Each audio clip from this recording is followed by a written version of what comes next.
তিনটা প্রশ্নের উত্তর দিতে পারলে লাইন ধরে আমরা সব কালিমা পড়ে ফেলব। কোন তিনটা প্রশ্ন বলো? তারা প্রশ্ন শুরু করলো। প্রশ্ন নাম্বার 1, মা হুয়া রূহ। মুহাম্মদ বলো তো, রুহু কারে বলে? রুহু কি? রুহু কাকে বলে?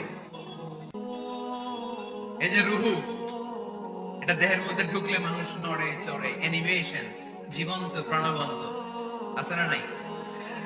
এটা যখন চলে যায় আল্লাহরে আর নড়ে চড়ে। দুই কান্দে ছিল যে তোমার দুইজন পাহারা, তোমারে একলা থইয়া পালাইছে তাহারা। তোমার আট কুঠুরি নয় দরজা বন্ধ এবার হলো রে, হলো মুখে আল্লাহ রসুল সবে বলো।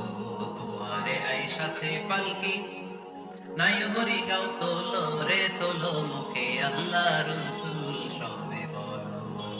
ও মুখে আল্লাহ রসুল সবে বলো। ঠিক কি না? আমাদেরকে একলা ফেলে যখন রুহু চলে যায়, দেহে কোনো নাড়াচাড়া নাই। ইহুদিরা বলল, প্রথম প্রশ্ন রুহু কারে বলে বলো। 2 নাম্বার প্রশ্ন, মান হুম আসহাবুল কাহফ। আসহাবে কাহফ সম্পর্কে কি জানো? কি জানো বলো। গুহাবাসী, গুহাবাসীদের সম্পর্কে কি জানো? অনেক আগে তারা এসেছিল পৃথিবীতে। 3 নাম্বার প্রশ্ন, মান হুয়া যুলকারনাইন। যুলকারনাইন সম্পর্কে কি জানো বলো। প্রশ্ন কয়টা? প্রথম প্রশ্ন কি সম্পর্কে? রূহ। দ্বিতীয় প্রশ্ন আসহাবে কাহফ। তৃতীয় প্রশ্ন যুলকারনাইন। আল্লাহ রাসূল সাল্লাল্লাহু আলাইহি ওয়াসাল্লাম বললেন, গাদান উজিবুকুম। তাফসীর ইবনে কাসিরে এসেছে, তিনি উত্তর দিলেন, গাদান উজিবুকুম, আই উইল আনসার টুমরো। আগামীকাল উত্তর দেব। কারণ জানেন না তো কি করে বলবেন, আর না জানলে উনি বানায় কিছু বলেন। কারণ কোরআন তো পরিচয় দিয়েই দিল, তিনি মন গড়া কখনো কিছু বলেন। কাল উত্তর দিব। ওরা আগামীকাল উত্তরের জন্য হাজির, কিন্তু ওহী আসে নাই, উনি বলতেও পারে না। বিশ্বনবী আবার বললেন, গাদান উজিবকুম, আগামীকাল দেব। তারপরের দিন ইহুদিরা এসে হাজির, বিশ্বনবী উত্তর করতে পারেন না। বিশ্বনবী আবার বললেন, গাদান উজিবকুম, আগামীকাল বলে দেব। আগামীকাল ওরা এসে হাজির, তৃতীয় দিন তিনি পারেন না। এসে হাসাহাসি শুরু করছে, এই মক্কার লোকেরা দেখো, এই লোকটা এতদিন তোমাদেরকে ভুল বুঝাইছে। এই লোকটা এতদিন বলেছে তিনি নবী। তিনি যদি নবী হতো তিনি তো প্রশ্নের উত্তর করতে পারতো, পারে না কেন? পারে না কেন? এটাই প্রমাণ করে তিনি নবী নন। তিনি যদি পারতো উত্তর দিয়ে দিত, তাহলে তো উত্তর দিতেন। পারেন না কেন? 3 দিন 4 দিন, আহা, নবীও লজ্জায় অসহায়, উত্তর দিতে পারেন না। টানা 15 দিন, টানা কয়দিন ওহী আসে নাই, নবী উত্তরও দিতে পারেন না। আল্লাহ রাসূল সাল্লাল্লাহু আলাইহি ওয়াসাল্লামের জন্য এত বিব্রতকর পরিস্থিতি আর কখনো ছিল না।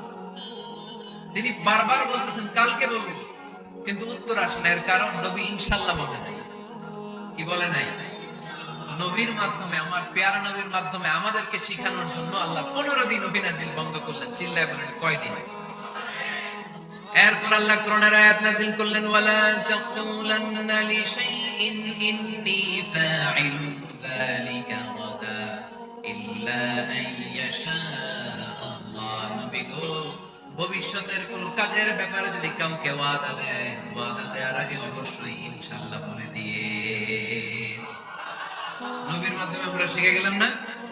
এবার আল্লাহ 3টা প্রশ্নের উত্তর জানাই দিলেন। ইয়াসআলুনাকা আনির রূহ কুলির রূহু মিন আমরি রাব্বি ওয়া মা উতীতুম মিনাল ইলমি ইল্লা কালিলা।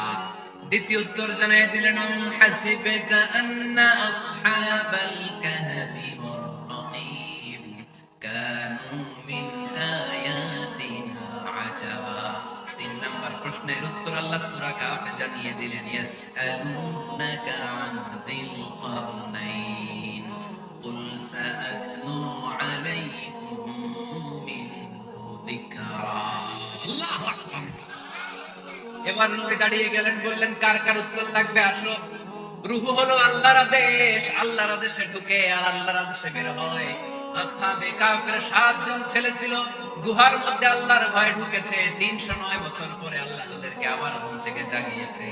যুলকারনাইন এমন একজন বাদশা, গোটা বিশ্বকে শাসন করেছে, তার শাসন ক্ষমতার কোনো কমতি ছিল না।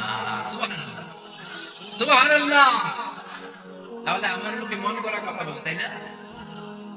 মন করা বলে? He was guided by wahi. He was guided by revelation. ওনার কাছে ওহী না আসলে, ওহী না নামলে তিনি কখনো কোনো কথা বলে। তাহলে আমার নবীর 4 নাম্বার পরিচয়, তিনি মন গড়া বলে না, জেনে শুনে ওহীপ্রাপ্ত হয়ে বলে। সুবহানাল্লাহ পড়েন। এরপর কোরআন আমাদেরকে জানালো নবীর 5 নাম্বার পরিচয়, আমার নবী হচ্ছেন দিলদরিয়া, রহমতের নবী, দয়ার নবী, মায়ার নবী, ভালোবাসার নবী। আমার নবীর ভালোবাসার কমতি নাই। তিনি বলেন রাহমাতাল লিল আলামিন। তিনি কি? প্রথমে তিনি ছিলেন রাসূলুল্লাহ, তারপর তিনি শেষ নবী, তারপর তিনি মানুষ ছিলেন, তারপর তিনি আন্দাজে মন গড়া কিছু বলেন না। 5 নম্বরে কোরআন বলল তিনি রাহমাতাল লিল আলামিন। তিনি কি? আরো জোরে বলেন, সবাই বলে। মুখস্থ হয়েছে? পরিচয় দিতে পারবেন না নবীর? তিনি কি? রাহমাতাল লিল আলামিন। ইন্ডিয়ান নায়িকাদের নাম তো খুব মুখস্থ। ক্যাটরিনা কাইফ, কি কঠিন নাম, আমার দাঁত ভেঙে যায়। পোলাপান কয়ে ফেলায়, ছোট্ট বাচ্চা। ক্যাটরিনা কাইফ, সালমান খান, আমির খান, অমিতাভ বচ্চন, কি কঠিন নাম, এগুলো মুখস্থ। রাহমাতাল লিল আলামিন বেরোয় না মুখ দিয়া। আওয়াজ করে বলেন রাহমাতাল লিল আলামিন। 5 নম্বরে কোরআন বিশ্ব নবীর পরিচয় দিতে যে আমাদেরকে বলল, ওয়ামা আরসালনাকা ইল্লা রাহমাতাল লিল আলামিন। আয়াতটা পড়েন, ওয়ামা আরসালনাকা ইল্লা রাহমাতাল লিল আলামিন। নবী হে, আমি আপনাকে বিশ্ববাসীর জন্য রহমত করে প্রেরণ করেছি। আপনি গোটা বিশ্বের জন্য রহমত, রাহমাতাল লিল আলামিন, সমগ্র বিশ্ব জাতির জন্য রহমত। নাকি আল্লাহ বলছেন রাহমাতাল লিল মুসলিমিন, শুধু এই মুসলমানদের জন্য আপনি রহমত বলছেন? নাকি বলছেন রাহমাতাল লিল মুমিনিন, শুধু মুমিনদের জন্য রহমত? আল্লাহ কি বলছেন রাহমাতাল লিল মুসাল্লিন, শুধু এই মুসল্লিদের জন্য রহমত? আল্লাহ বলছেন কি? রাহমাতাল লিল নবী হে, O my prophet, I have sent you as a mercy for the entire universe. গোটা বিশ্বের জন্য আপনি রহমত, গোটা বিশ্বের জন্য, সবার জন্য আপনি দিলদরিয়া। এজন্য কোরআন বলল, লাকাদ জাআকুম রাসূলুম মিন আনফুসিকুম আজিজুন আলাইহি মা আনিতুম হারিসুন আলাইকুম বিল মুমিনিনা রাউফুর রহিম। যিনি আমার নবী, যিনি তোমাদের কাছে রাসূল হয়ে এসেছেন, আজিজুন আলাইহি মা আনিতুম, যেই জিনিসটা তোমাদেরকে কষ্ট দেয়, এই জিনিস মেনে নেওয়া নবীর পক্ষে সম্ভব না। যে জিনিসটা আমাদের দুঃখ দেয়, ওইটা আমার নবী মেনে নিতে পারেন। হারিসুন আলাইকুম, তিনি তোমাদের কল্যাণকামী। বিল মুমিনিনা রাউফুর রহিম, মুমিনদের জন্য তিনি দিলদরিয়া। তার দিলের মধ্যে শুধু মায়া, তার জানের মধ্যে শুধু মায়া, প্রেম আর ভালোবাসা। চিল্লায় বলে ঠিক কি না? সব নবীকে আল্লাহ একটা দোয়া করার সুযোগ দিয়েছেন। এই দোয়াটারে বলে দাওয়া মুস্তাজাবা।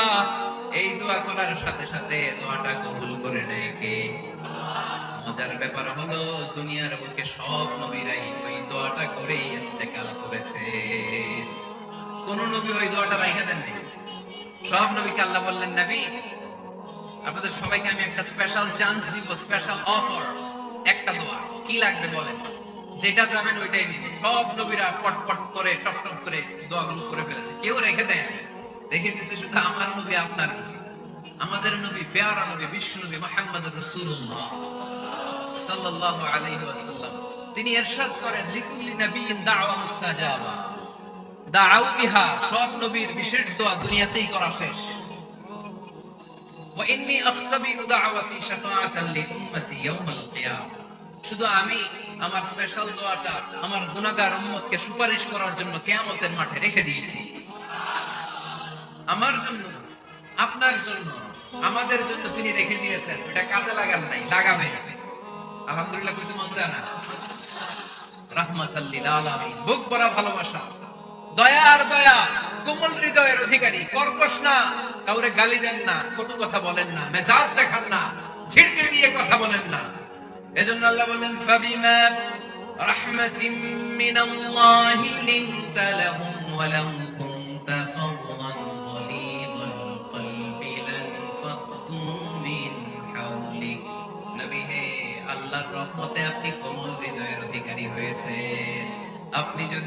কর্কশ ভাষী হতেন, মেজাজ ওয়ালা লোক হতেন। এখন যেমনি কোনো জায়গায় গেলে আপনার পিছনে পিছনে লোকজন ঘুরে বেড়ায়, সবাই চলে আসে, আপনি মেজাজ দেখালে আপনার কাছেও কেউ কোনোদিন ঘেষতো না। রাসূল সাল্লাল্লাহু আলাইহি ওয়াসাল্লাম যেদিকে যেতেন চারদিক দিয়ে লোক ভিড় করত। আমার নবী যেখানে, ওনারা দেখার জন্য লোক ভিড় করত। আমার নবীর নূরানী চেহারাটাকে একটা নজর দেখার জন্য মানুষ পাগল হয়ে ছুটে আসতো। ফাবিমা রাহমাতিন মিনাল্লাহি লিনতা লাহু, কোমল হৃদয়ের অধিকারী। ওনার ভাষা যখন বের হয় যেন মুখ দিয়ে মুক্তা ঝরে। উনি যখন তাকায় চোখ দিয়ে যেন নূর বের হয়। ওনার চেহারার নূরের ঝলকানি কাফেরদের হৃদয়টারে মুহূর্তের মধ্যে ঠান্ডা করে দেয়। ওনার কণ্ঠের সুমধুর তেলাওয়াত কাফেরদের হৃদয়টারে উজালা করে দেয়। ফাবিমা রাহমাতিন মিনাল্লাহি লিনতা লাহু, নবী আমার রহমতে আপনি অনেক কোমল হৃদয়ের অধিকারী।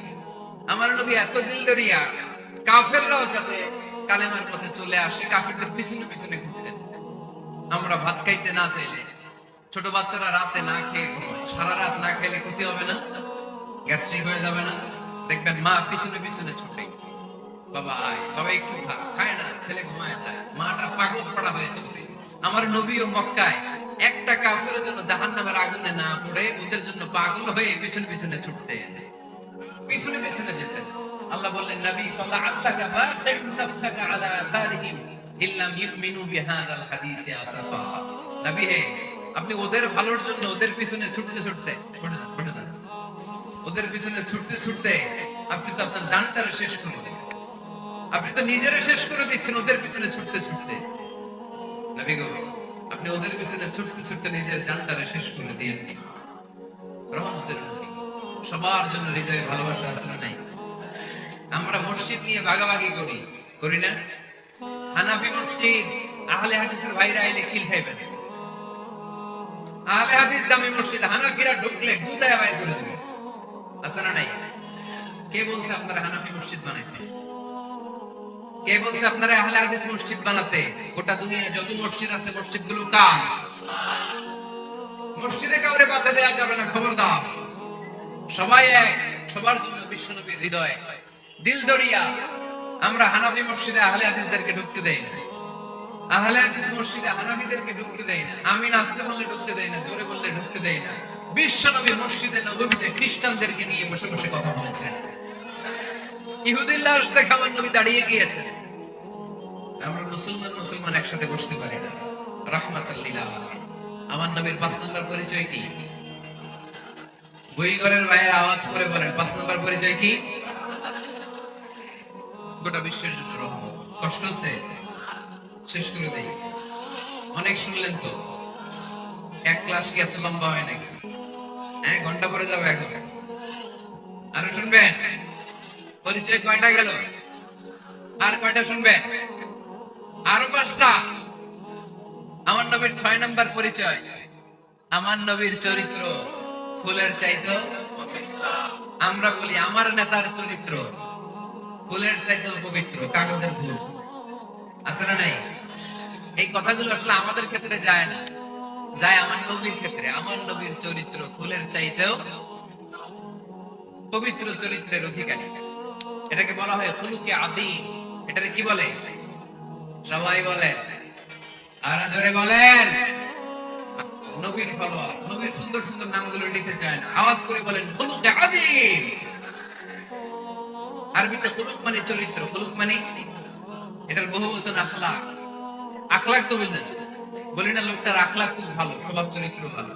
তো আমার নবীর স্বভাবকে এত অনুপম, এত সুন্দর করে আল্লাহ কোরআনে তুলে ধরেছেন। আল্লাহ এটার নাম দিয়েছেন খুলুকে আদিম। কি নাম? খুলুক 3 ধরনের। কয় ধরনের? খুলুকে হাসান, খুলুকে কারীম, খুলুকে আযীম। আই রিপিট, খুলুকে হাসান, খুলুকে কারীম, খুলুকে আযীম। আবার বলি, খুলুকে হাসান, খুলুকে কারীম, খুলুকে আযীম। খুলুকে হাসান মানে সমান সমান, উনিও ধমক দিছে আমিও ধমক দিছি, এটা খুলুকে হাসান। আমি তো খারাপ কিছু করি নাই, আমি অতিরিক্ত জুলুম করছি নাকি ওনার উপরে? উনিও ধমক আমিও ধমক, সমান সমান, এটা খুলুকে হাসান। নবীর এটা ছিল না। আরেকটা হচ্ছে খুলুকে কারীম, উনি ধমক দিছে আমি ধমক দেই নাই, আমি সহ্য করে নিয়েছি, এটা খুলুকে কারীম। এটা খুলুকে কারীম। নবীর এটাও ছিল না, নবীর ছিল এটা খুলুকে আজিম। উনি ধমক দিছে, আমিও ধমক দিছি না, এটা করেন নাই। উনি ধমক দিছে, আমি সহ্য করে নিলাম, কিছু বলি নাই, এটাও করেন নাই। উনি ধমক দিছে, আমি ওনার জন্য দোয়া করলাম আর ওনারে বুকে টেনে নিলাম। আমি ওনারে ভালোবাসতে শুরু করলাম, ওনারে কাছে টেনে নিলাম, ওনারে বুকে জড়িয়ে ধরলাম। সুবহানাল্লাহ পড়তে পারলেন না? এটারে কি বলে? আমার নবীরটা মনে হয় খুলুকে হাসান ছিল, খুলুকে কারীম ছিল। আমার নবীর চরিত্র কি ছিল? এজন্য আল্লাহ বললেন ওয়া ইন্নাকা লাআলা খুলুকিন আযীম। নবী হে, একটা অনুপম সুন্দর চরিত্র দিয়ে আমি আপনারে তৈরি করেছি। সুবহানাল্লাহ পড়েন। অনুপম চরিত্র, খুলুকে আযীম। খুলুকের ব্যাখ্যা শেষ, এবার ব্যাখ্যা হবে আযীমের। আযীম মানে সুমহান। বুইগরের ভাইয়ের আযীম মানে, আওয়াজ করে বলো, আযীম মানে নবীর চরিত্র সুমহান চরিত্র। আযীম শব্দটা আল্লাহ কোরআনে যেন তেন জায়গায় ব্যবহার করে না, যেটা তাৎপর্য সিগনিফিকেন্স অনেক বড়, অনেক বিশাল, অনেক সুমহান, তখন আল্লাহ ব্যবহার করে আযীম। তখন কি ব্যবহার করে? কিয়ামতের দিন আল্লাহ যে একটা ভূমিকম্প পৃথিবীটারে ধরে যে আল্লাহ একটা ঝাঁকুনি দিবেন, পাহাড়গুলো ভেঙে খান খান হবে, স্যাটেলাইট গুলো ভেঙে টুকরা টুকরা হবে, ওই ভূমিকম্পটা মনে হয় সাধারণ ভূমিকম্প। এই ভূমিকম্পের মতো ভূমিকম্প পৃথিবীবাসী কোনোদিন দেখে নাই। এজন্য ওই ভূমিকম্পের বর্ণনা দিতে যে আল্লাহ কোরআনে বললেন ইন্না জালজালাতাস সাআতি লাশাইউন আযীম। নিশ্চয়ই কিয়ামতের দিনের ভূমিকম্প এটা সাধারণ ভূমিকম্প নয়, এটা সুবিশাল ভয়ঙ্করতম ভূমিকম্প, ঠিক কি না? এই কিতাবটা তো দুনিয়ার অন্যান্য সাধারণ কিতাবের মতো একটা কিতাব, তাই না? অসাধারণ, এটার তুলনা হয় না। এটার মর্যাদা কত বলে বোঝানো যাবে না। তাই এই কিতাবটার কথা বলতে যে আল্লাহ কোরআনে বললেন এটাও আযীম কিতাব। ওয়ালাকাদ আতাইনাকা সাবআন মিনাল মাসানি ওয়াল কুরআনাল আযীম। নবী হে, আপনারে আমি নিত্য পাঠনীয় শব্দ বাক্য দিয়েছি, সাথে সাথে কোরআনে আযীম দিয়েছি। এটা সাধারণ কোরআন না, এটা কোরআনে আযীম। তাহলে ভূমিকম্প এটা বড় ভূমিকম্প, তাই এটা ভূমিকম্প আযীম। এটা সুমহান কোরআন, তাই এটা আযীম। আমার আল্লাহর সত্তা এটা কি সাধারণ না সুবিশাল? এজন্য আল্লাহ নিজের পরিচয় দিতে যেও ব্যবহার করেছেন আযীম। কি ব্যবহার করেছেন? আয়াতুল কুরসি মুখস্থ আছে না সবার? আছে আছে। সব শেষে আল্লাহ বললেন ওয়ালা ইয়াউদুহু হিফযুহুমা ওয়া হুয়াল আলিয়্যুল। সবাই বলেন ওয়া হুয়াল আলিয়্যুল। তাহলে আল্লাহ নিজের পরিচয় দিতে যেও বলেছেন আযীম। তাহলে ভূমিকম্পটা বড়, এটা আযীম। কোরআন যেন যেন কিতাব নয়, এটা আযীম। আমার আল্লাহ সাধারণ কোন সত্তা নয়, এটা আযীম। আমার নবীর চরিত্র সাধারণ চরিত্র নয়, এটাও আযীম। চিল্লায় বলো ঠিক কি না? এজন্য আল্লাহ বলেছেন ওয়া ইন্নাকা লাআলা খুলুকিন আযীম। নবী হে, আপনার চরিত্রের কোনো তুলনা হয় না। এত সুন্দর, এত অনুপম চরিত্র আপনার চরিত্র। এক মাথা থেকে পা পর্যন্ত এক ফোঁটা কালো দাগ ফেলানোর তো কোনো সুযোগ আপনার চরিত্রের ভেতরে নাই। চিল্লায় পড়েন আল্লাহু আকবার। এজন্য কোরআন আমাদেরকে জানিয়েছে ওয়া ইন্নাকা লাআলা খুলুকিন আযীম। নবী হে, আমি আপনাকে সুমহান চরিত্র দান করেছি। সুবহানাল্লাহ। তাহলে 6 নাম্বার পরিচয় কোরআন যেটা আমাদেরকে জানালো, আমার নবীর চরিত্র ফুলের চাইতেও সুমহান চরিত্রের অধিকারী। সুমহান চরিত্রের অধিকারী। সুবহানাল্লাহ পড়েন। 7 নম্বরে কোরআন বলে আমার নবী হলো আলোর মশাল। আমার নবী কি? আরো জোরে বলো। আলোর মশাল দেখছেন আপনারা? কে কে দেখছেন? বাকিরা দেখেন নাই? বাকিরা কি দেখছেন? হারিকেন, একজনকে হারিকেন। মোমবাতি দেখছেন কে কে? দেখি। ও, এটা মোমবাতি জেনারেশন। হ্যাঁ, মোমবাতি দেখেছেন আপনারা, ঠিক আছে। আল্লাহ রাসূল সাল্লাল্লাহু আলাইহি ওয়াসাল্লামকে আল্লাহ আলোর মশালের সাথে তুলনা করেছেন। আল্লাহ নবীকে কোরআনে বলা হয়েছে তিনি আলোকবর্তিকা। তিনি কি? এই বাংলাটা চিনেন না আপনারা? আলোকবর্তিকা। সুন্দর বাংলা বলেন, আলোকবর্তিকা। তিনি আলো, আলোকবর্তিকা, আলোর মশাল। কেন তিনি আলোর মশালের সাথে আল্লাহ তুলনা করলেন? উদাহরণ দিয়ে বুঝাই। কেন নবীকে আলোর বাতি, মোমবাতি, চেরাগ বাতি, প্রদীপের সাথে কেন তুলনা করা হলো একটু বোঝার চেষ্টা করবেন। ধরেন আমার কাছে একটা মোমবাতি, এটাকে আমি গ্যাস লাইট দিয়ে জ্বালালাম। আপনাদের সবার হাতে আছে মোমবাতি, কোন গ্যাস লাইট নাই, জ্বালানোর সুযোগও নেই। এজন্য আপনারা সবাই আপনাদের খালি মোমবাতি গুলো এনে আমার ধরানো মোমবাতি থেকে জ্বালায় নিয়ে যাবেন। আজকে মানুষ কত হইতে পারে সম্ভাব্য? প্যান্ডেলের বাইরে মিলে 1 লক্ষ হবে? এত হবে? হবে? আমি তো বাইরের লোকজন দেখতেছি না, ধরলাম 1 লক্ষ। 1 লাখ কত এরকম হবে। আচ্ছা, ধরলাম 50,000। আপনারা 50,000 লোক, 50,000 মোমবাতি, আগুন নাই। আমার হাতের মোমবাতি, এটা জ্বালানো মোমবাতি। এবার আপনারা সবাই লাইন ধরে আপনাদের আগুন ছাড়া মোমবাতি আমার মোমবাতি থেকে ধরায় ধরায় নিয়ে যাচ্ছেন। এতে আমার মোমবাতির আগুনের কমতি ঘটবে? বুঝে নাই বোধহয়, দুই ঘরের ছেলেরা বুঝে নাই। আমার হাতে জ্বলন্ত মোমবাতি, আপনাদের হাতে নিভানো মোমবাতি। 50,000 লোক লাইন দিয়ে, আমি শুনলাম 50,000 লোক আমার মোমবাতি থেকে আগুন ধরাবে, আমি দেবো দৌড়। কারণ আমার আলো যদি শেষ হয়ে যায় এরকম মনে করবো নাকি? 50,000 কেন, 1 লক্ষ মোমবাতি নিয়ে এসে যদি আমার ধরানো মোমবাতি থেকে লোকজন আলো নিয়ে আলোকিত হয়, আমার মোমবাতির আলোর কিছু কমতি হবে না। চিল্লায় বলো ঠিক কিনা? এজন্য আমার নবীকে আল্লাহ আলোক পত্রিকা বলেছেন, আমার নবীকে আল্লাহ আলোর মশালের সাথে তুলনা করেছেন, জ্বলন্ত প্রদীপের সাথে তুলনা করেছেন। আমার নবী এমন আলো, এমন নূর, আমার নবী এমন প্রদীপ, এই প্রদীপ থেকে সবাই এসে আলো নিয়ে যায়, আলোকিত হয়, কিন্তু আমার নবীর আলোর কোনো ঘাটতি হয় না। সুবহানাল্লাহ। এজন্য আল্লাহ বললেন, ইয়া আইয়ুহান নাবিয়্যু ইন্না আরসালনাকা শাহিদান ওয়া মুবাশশিরান ওয়া নাযীরা ওয়া দা'iয়ান ইলাল্লাহি বিইذনিহি ওয়া সিরাজাম মুনীরা। সুবহানাল্লাহ। সিরাজাম মুনীরা, আমার নবীর পরিচয়, তিনি হচ্ছেন আলোকবর্তিকা। ফরুক আহমেদ একটা কবিতা লিখেছেন, কবিতার নাম সিরাজাম মুনীরা। কি নাম? পড়ছেন আপনারা? এগুলো পড়বেন। তিনি হচ্ছেন আলোকবর্তিকা, তিনি এমন আলো, তার কাছ থেকে সবাই আলো নিলেও তার আলোর কমতি ঘটবে। সুবহানাল্লাহ পড়েন। নবীর 8 নাম্বার পরিচয়, কোরআন বলে আমার নবী ছিলেন নিষ্পাপ, কোনো পাপ নাই। আমার নবী ছিলেন নিষ্কলুষ, কোনো দাগ নাই। আমার নবী ছিলেন মাসুম, আমার নবীর জীবনে কোনো গুনাহ নাই। আওয়াজ করে বলেন ঠিক কিনা?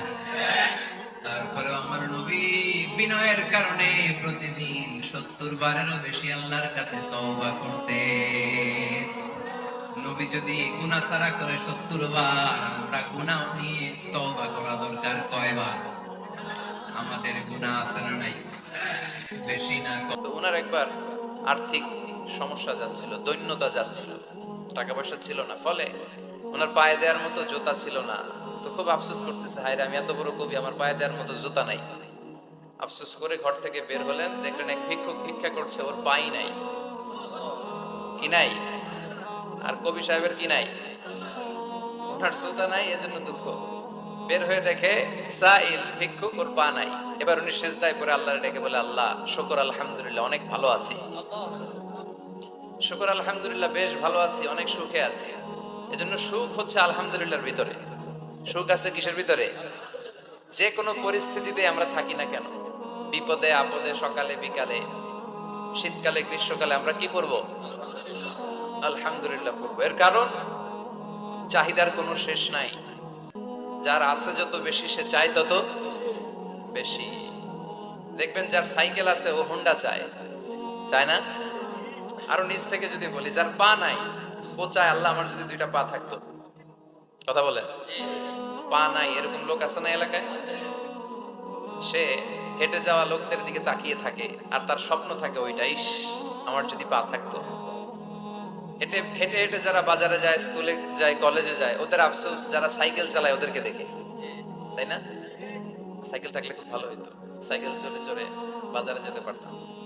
সাইকেলওয়ালারও আফসোস আছে, সে আফসোস করে হুন্ডাওয়ালাদের দেখে, মানে মানে ভাবে যদি বউ থাকতো, হ্যাঁ একেবারে যেতে পারতাম। হুন্ডাওয়ালাদের আফসোস হচ্ছে প্রাইভেট কারওয়ালাদের দেখে, ইস আমার যদি একটা কার থাকতো। যার কার আছে ও আফসোস করে, ইস আমার যদি একটা প্লেন থাকতো। যার প্লেন আছে ও বলে, ইস আমার যদি একটা কপ্টার থাকতো, if I had a copter, আমার যদি একটা হেলিকপ্টার থাকতো, উড়াল মারতাম। কথা বলে। তাহলে এই চাহিদার, ডিমান্ডের, হিউম্যান ডিমান্ডস এর কোনো শেষ আছে? যে এলাকার ছোট্ট মেম্বার, ওই মেম্বার ভাই চায় কি করে চেয়ারম্যান হওয়া যায়। কথা বলে। যিনি চেয়ারম্যান হয়ে গেলেন উনি এবার ভাবে কি করে MP, member of the parliament হওয়া যায়, তাই না?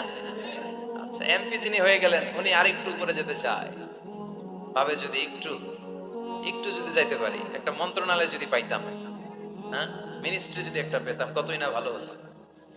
তো মন্ত্রী যিনি হইলো উনি, ওনার অনেক শখ, ইস আর একটা জায়গা বাকি, হ্যাঁ, কি নাম ওইটা, পিএম, প্রাইম মিনিস্টার। কিন্তু এই দেশে অসম্ভব।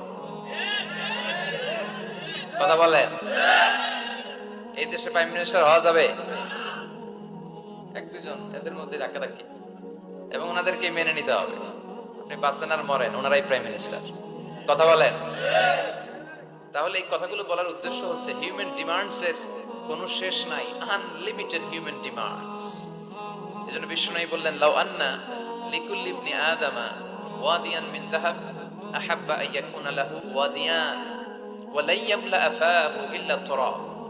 আল্লাহ বলেন, এই বনি আদমের প্রত্যেককে যদি একটা করে স্বর্ণের পাহাড়ের মালিক বানিয়ে দেয়া হয়। কিসের পাহাড় দেখছেন জীবনে? আচ্ছা, স্বর্ণের পাহাড়ের যদি মালিক বানিয়ে দেয়া হয়, আহাব্বা আইয়াকুনা লাহু ওয়াদিয়ান, একটা করে স্বর্ণের পাহাড়ের মালিক বানিয়ে দিলেও সে চাইবে কিভাবে আরো একটা স্বর্ণের পাহাড়ের মালিক হওয়া যায়। আচ্ছা, একটু বুঝে শুনে উত্তর করবেন। একটা স্বর্ণের পাহাড়ের মালিক যদি আমি হই, শুধু আমি কেন, আমার 14 পুরুষ এটারে বিক্রি করে খেলেও কি শেষ করতে পারবো? আমার আরেকটা লাগবে কেন? আরেকটা দিয়ে আমি কি করব? স্বভাব। বিষ্ণু বললেন, সবশেষে হাদিসের শেষাংশে বললেন, ওয়ালাইয়ামলা আফাহু ইল্লা তুরাব, কবরের মাটি ছাড়া কোনো কিছুই মানুষের এই জিহ্বাটারে থামাতে পারবে না। চিৎকার করে বলেন ঠিক কি না? এজন্য যার আছে বেশি ও চায় বেশি, এই ডিমান্ডটা একটু কমাতে হবে, আল্লাহর কাছে শুকরিয়া করতে হবে। কম কম না বেশি বেশি? বেশি বেশি করলে লাভ না লস? আর আল্লাহর প্রশংসা করে করে কোনোদিন শেষ করা যাবে? এজন্য কখনোই যেন অভিযোগ না করি আল্লাহর কাছে, কমপ্লেইন যেন না করি। Instead of complaining we should praise more and more, বেশি বেশি প্রশংসা করতে হবে। অভিযোগ করা যাবে না। অনেকের অনেক দুঃখ, অভিযোগ, যে আল্লাহ আমার এটা দিল না, ওইটা দিল না, আমার পাশে সে বড় হয়ে গেল, ও চাকরি পেয়ে গেল, ও ব্যবসায় উন্নতি করলো, ও ভিসা পাইলো, আমি পাইলাম না। আফসোস, ও আফসোস করতে করতে মরবে, ঠিক কিনা? আর প্রশংসা যে করবে তাকে নেয়ামতের বাড়ি ধারা আরো বাড়িয়ে দিবে কে? এজন্য আফসোস করব না প্রশংসা করব? অভিযোগ করব না শুকরিয়া করব? আল্লাহ অনেক দিয়েছে, ঠিক কিনা? অর্থের প্রয়োজন আছে, কিন্তু এটার হৃদয়ে স্থান দেয়া যাবে না। এটা হাতে আসবে আবার চলে যাবে, ঠিক কিনা? হৃদয়ে স্থান থাকবে কার? যাদের হৃদয়ে আছে আল্লাহর ভয়, তারা কবু পথ ভুলে যায় না। আল্লাহর প্রেম ছাড়া এই দুনিয়ায় কারো কাছে কোনো কিছু চায় না, ঠিক কিনা? মুমিনের হৃদয়ে দরদ, ভালোবাসা থাকবে একজনের জন্য। চিল্লায় বলেন তো তিনি কে? এজন্য আমরা যেন শুকরিয়া করি, আমরা যেন অভিযোগ না করি। দেখেন, আমরা যদি জিজ্ঞেস করি, ভাই আপনি কি চান, কি লাগবে আপনার, কার কি লাগবে, একজন বলবে আমি এটা চাই, আমার এটা নাই, আমি ওইটা চাই, ওইটা চাই, কত কিছু লাগবে আমাদের। কিন্তু ঠিক এই মুহূর্তে যে লোকটা হসপিটালের বেডে শুয়ে আছে, ক্যান্সারে আক্রান্ত, ক্যান্সার যার নেই কোনো অ্যান্সার, ওরে যদি জিজ্ঞেস করেন, ও বলবে আমার কিচ্ছু লাগবে না, আমি শুধু বাঁচতে চাই। ও কি চায়? আর আমরা অনেক কিছু চাই। এজন্য আমরা শুকরিয়া করব বেশি বেশি। শুকরিয়া করলে বাড়িয়ে দেয় কে? বিশ্বনবী দোয়া করতেন, আল্লাহুম্মা জাআলনি সাবুরা ওয়া জাআলনি শাকুরা ওয়া জাআলনি ফি আইনি সাগীরা ওয়া ফি আ'ইউনিন নাসি কাবীরা। আল্লাহ আপনি আমারে ধৈর্যশীল বানান, আপনি আমারে শুকরগুজার বান্দা বানান। আল্লাহ আমার চোখে আপনি আমারে ছোট বানান, গোটা বিশ্বের মানুষের চোখে আপনি আমারে বড় বানান। সবাই পড়ি আমিন। এজন্য সব সময় প্রশংসা করব কার? কম কম না বেশি বেশি? সব সময় শুকরিয়া করতে রাজি আছি তো? আল্লাহ সব সময় যেন আমরা তোমার শুকরিয়া করতে পারি, তুমি তৌফিক দাও। আরো জোরে করবো সবাই আমিন। আল্লাহর কাছে কামনা করছি যে অল্প কিছু সময় আমরা কথা শুনবো, সরাসরি কোরআন থেকে শুনবো, পড়ি ইনশাআল্লাহ। কোরআন থেকে কথা শোনার সবচেয়ে বড় একটা ফজিলত হচ্ছে এই কথার মধ্যে কোনো গোজামিল নাই, কোনো ভুল নাই, কোনো সন্দেহ নাই। চিল্লায় বলেন ঠিক কিনা? এবং কেউ কি এই কোরআনের ব্যাপারে কোনো সন্দেহ, কোনো ভুল, কোনো ইনকনসিস্টেন্সি প্রমাণ দিতে পেরেছে? পারে নাই, পারবেও না। This is the book whereof there is no doubt, no suspicion in it, and a guidance to those who are muttaqin. আল্লাহ বললেন যালিকাল কিতাব লা রাইবা ফি হুদাল লিল মুত্তাকিন। এটা এমন বই যে বইয়ে কোনো ভুল নাই, কোনো সন্দেহ নাই, এবং মুত্তাকিনদের জন্য হেদায়েতের গাইড বুক করে এই বইটারে পাঠালো কে? এজন্য এই বইটা আমরা বুক সেলফের একেবারে উপরের তাকে রাখবো, যাতে ধুলা বালি আর মাকড়সার বাসা এটা ময়লা হয়ে থাকে। হ্যাঁ, কোথায় রাখবেন? একেবারে হাতের কাছে রাখবো, হাতের কাছে রাখবো। পৃথিবীর সবচাইতে নন্দিত এই কিতাবটা আজকে সবচাইতে বেশি নিগৃহীত, উপেক্ষিত। বুক সেলফে রাখে, তাও একেবারে উপরের তাকে, কারণ বছরে 1-2 বার কামে লাগে। কেউ মরলে, কথা বলেন, মারা গেছে, এখন সামনে বসে বসে কোরআন তেলাওয়াত করতে হবে। কোরআন এসেছে জীবিত মানুষদের জন্য। কোরআন নিজেও জীবিত কিতাব, আলোকিত করেও জীবিতদেরকে। চিল্লায় বলেন ঠিক কিনা? কিতাবুন হাই, জীবিত কিতাব, ওয়াকিং এনসাইক্লোপিডিয়া, চলমান বিশ্বকোষ। যাই জিজ্ঞেস করবেন তথ্যের সম্ভার, তথ্য উপাত্ত আর ইনফরমেশন এই কোরআনের ভেতরে আছে না নাই? মানব সমস্যার সব সমাধান আছে। এজন্য এই বইটাকে বলা হয় দ্য প্রবলেম সলভিং মেথোডোলজি। এই কোরআন আপনার সব প্রবলেমকে সলভ করে দেয়। It's not a problem creating methodology. এটা জীবনের কোথাও সমস্যা বাধায় না। কোরআন কোথাও সমস্যা লাগায়? কথা বলেন, জট লাগায় নাকি জট খুলে দেয়? আলহামদুলিল্লাহ পড়েন। এজন্য কোরআনের সাথে যেন আমরা সম্পর্ক বাড়াই। We should increase the attachment with the holy book Quran. যতই সম্পর্ক বাড়াবেন আপনার মর্যাদা বাড়াবে কে? সম্মানিত ভাইরা, খেয়াল করে বুঝবেন, সাইয়েদনা জিবরিল আলাইহিস সালাম এই কোরআন নিয়ে পৃথিবীতে এসেছিল, তাই তিনি হয়েছেন শ্রেষ্ঠতম ফেরেশতা। রমাদান আল মুবারকে আল্লাহ তাআলা এই কোরআনকে নাজিল করেছে, তাই রমাদান হয়েছে শ্রেষ্ঠতম মাস। বিশ্ব নবীর উপর আল্লাহ তাআলা এই কোরআন নাজিল করেছেন, তাই তিনি হয়েছেন বিশ্ব নবী। আমরাও যদি এই কোরআনের সাথে সম্পর্ক লাগাই, আমাদের মর্যাদাও এরকম আকাশচুম্বী করে দিবে কে? যেন কোরআনের সাথে অ্যাটাচমেন্ট বাড়ানোর দরকার আছে না নাই? প্রতিদিন যেন আমরা কোরআন তেলাওয়াত করি, প্রতিদিন যেন কোরআনের বঙ্গানুবাদ পড়ি। যা বলার সব বলা হয়েছে, নতুন করে আল্লাহ কিছু বলবে না। এজন্য কোরআন থেকে নূর নিয়ে যেন আমরা নিজেদেরকে আলোকিত করি। কোরআনের একটা নাম হচ্ছে নূর, একটা নাম কি? লিতুখরিজান নাস মিনাল যুলুমাতি ইলান নূর। এই কোরআনকে আমি পাঠিয়েছি অন্ধকারাচ্ছন্ন মানুষগুলোকে আলোর পথে নিয়ে যাবার জন্য। কোরআন মানুষকে আলোকিত করে, কোরআন মানুষকে জাহালাত বা অন্ধকার শিক্ষা দেয় না। এজন্য আসল কোরআনের সাথে সম্পর্ক বাড়াই এবং নিজেদেরকে আলোকিত করি। আর এই কোরআনের যেখান দিয়েই আমরা কথা শুনি না কেন, বরকত আছে না নাই? লা তুহসা আজাইবুহু ওয়ালা তাবলা গরাইবুহু ফিহি মাসাবিহুল হুদা ওয়া মানারুল হিকমা। কোরআনের আশ্চর্যান্বিতার কোনো শেষ নাই, কোনো শেষ নাই। যতই পড়বেন ততই আশ্চর্য হবেন। সুবহানাল্লাহ পড়বেন না? ওয়ালা তাবলা গরাইবুহু, এটা কখনো পুরাতন হবে না, জীর্ণ শীর্ণ হবে না। সূরা ফাতিহা যারা আমরা পড়েছি লক্ষ লক্ষ বার, যাদের বয়স 50 কিংবা 60, কত লক্ষ বার সূরা ফাতিহা পড়েছি, কোনো হিসাব আছে? তারপরেও কোনোদিন কি মনে হয়েছে যে সূরা ফাতিহাটা পুরান পুরান লাগে? 60 বছর ধরে সূরা ফাতিহা দিয়ে শুরু করছি নামাজ, কালকে থেকে কুল হুয়াল্লাহ দিয়ে শুরু করব, এরকম কেউ বলে? কোরআন পুরান লাগে? চির নতুন, এভারগ্রিন, সবুজ, চির সবুজ, চির নতুন। এটা কখনো পুরাতন হয় না। ফিহি মাসাবিহুল হুদা, কোরআনে আছে হেদায়েতের মশাল, ওয়া মানারুল হিকমা, আর কোরআন হচ্ছে বিজ্ঞানের সুউচ্চ মিনার। কোরআনের ভিতরে বিজ্ঞানের তথ্য উপাত্ত আছে না নাই? আপনি কোরআনে বর্ণিত cosmic symbols, natural phenomena, scientific indications গুলো যদি পড়েন আপনি অবাক হবেন, কপাল ঘষে ঘষে আল্লাহর সিজদা দিবেন, ঠিক কি না? এজন্য আসুন কোরআনের সাথে সম্পর্ক বাড়াই। প্রতিদিন কোরআন পড়ুন, ধীরস্থির ভাবে পড়ব। ওয়ারাত্তিলিল কুরআনা তারতিলা। আনাস রাদিয়াল্লাহু তাআলা আনহুকে জিজ্ঞেস করা হলো, আনাস, আল্লাহ রাসূলের কাইফা কানা কিরাআতু রাসূলিল্লাহ, আল্লাহ রাসূলের কিরাত কেমন ছিল? তিনি বললেন কানাত মাদ্দান, আল্লাহ রাসূল সাল্লাল্লাহু আলাইহি ওয়াসাল্লাম টেনে টেনে তেলাওয়াত করতেন, টেনে টেনে তেলাওয়াত করতেন। এই যে একটু আগে তেলাওয়াত হচ্ছিল সূরাতুল মুলকের, কত সুন্দর টেনে টেনে সে পড়েছে। এইভাবে বিষ্ণু সাল্লাল্লাহু আলাইহি ওয়াসাল্লাম টেনে টেনে পড়তেন। উম্মে সালামা রাদিয়াল্লাহু তাআলা আনহাকে জিজ্ঞেস করা হলো, কাইফা কানাত কিরাআতু রাসূলিল্লাহ ইয়া উম্মুনা, ইয়া উম্মানা, আমাদের মাতা, আমাদের প্রিয় নবীর তেলাওয়াত কেমন ছিল?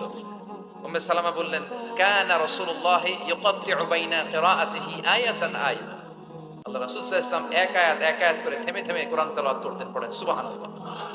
এক আয়াত পড়তেন, থামতেন, আবার আরেক আয়াত শুরু করতেন। আবার আরেকটা আয়াত পড়তেন, আবার থামতেন, আরেক আয়াত শুরু করতেন। প্রতিটা অক্ষর, প্রতিটা উচ্চারণ কেটে কেটে দেখা যেত, বোঝা যেত, চিল্লায় পড়েন আল্লাহু আকবার। আর আমাদের তেলাওয়াতের কি অবস্থা? তারাবির নামাজের কি অবস্থা? আমাদের বেতন ঘরের কি অবস্থা? জাপানের বুলেট ট্রেন ফেল, ঠিক কিনা? কোন দিক দিয়ে আযাবের আয়াত যায়, কোন দিক দিয়ে জান্নাতের আয়াত যায়, কোন দিক দিয়ে সূরা ইয়াসিন গেল, কোন দিক দিয়ে আর রহমান গেল, কোথায় সূরা ইউসুফ গেল, কেউই টের পায় না। রুব্বা খারিলিল কুরআন ওয়াল কুরআনু ইয়ালআনুহু। কোরআনের অনেক কারি আছে, তেলাওয়াতকারী আছে, আবৃত্তিকারী আছে, যাদেরকে কোরআন রহমত, মার্সি এন্ড ব্লেসিংস না দিয়ে গজব দেয়, লানত দেয়। আল্লাহ ওই ধরনের তেলাওয়াত থেকে তুমি আমাদের বাঁচাও। আমরা আজকে সূরাতুল জুমুআহ থেকে কিছু কথা শুনবো ইনশাআল্লাহ। পড়েন। আল্লাহ পবিত্র কোরআনুল কারীমে 114টা চ্যাপ্টার দিয়েছে, আমরা জানি। এর মধ্যে একটা চ্যাপ্টার